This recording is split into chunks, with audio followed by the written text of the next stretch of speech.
Quels sont vos conseils pour bien réussir son intégration finalement à l'université? Un des points sans doute importants, c'est justement de participer à ces semaines d'intégration qui sont proposées dans l'ensemble des établissements. On peut parfois avoir l'impression que assister à un amphi d'information n'est pas totalement utile parce que j'ai pas de cours qui sont proposés. De savoir qu'il existe un service de santé universitaire peut paraître anodin. C'est l'ensemble de ces informations, il est indispensable effectivement d'en bénéficier parce que si au cours de l'année vous avez besoin d'un conseil pour vous orienter, toutes les universités ont un service dédié à l'orientation et qui peut permettre à rebondir et réagir. Avoir des informations sur l'ensemble de la vie de campus, la vie universitaire est aussi indispensable.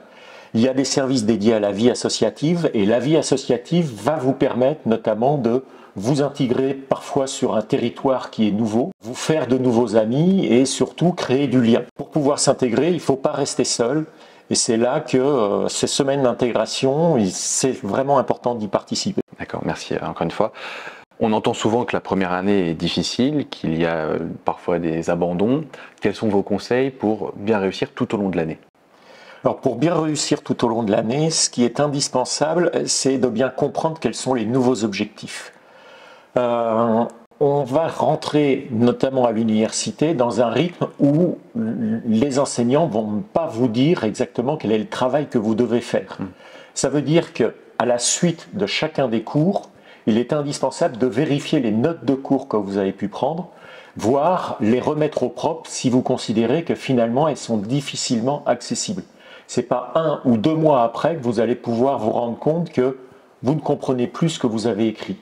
Et donc, il faut faire ce rappel mémotechnique, ou en tout cas cette révision très régulière chaque semaine, et pas attendre trop longtemps.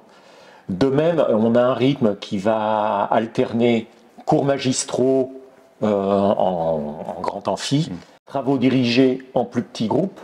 Il y a une articulation entre l'ensemble de ces temps et il est indispensable d'avoir bien pris connaissance des enseignements qui ont été transmis en amphi pour être à l'aise ensuite dans les séances de travaux dirigés. Et ça veut dire qu'il n'y a pas des temps de présence qui sont plus importants ou moins importants que d'autres. La présence en amphi n'est pas toujours contrôlée, mais tous les enseignements qui vont être transmis en amphi sont importants quand on va y faire écho pendant les travaux dirigés.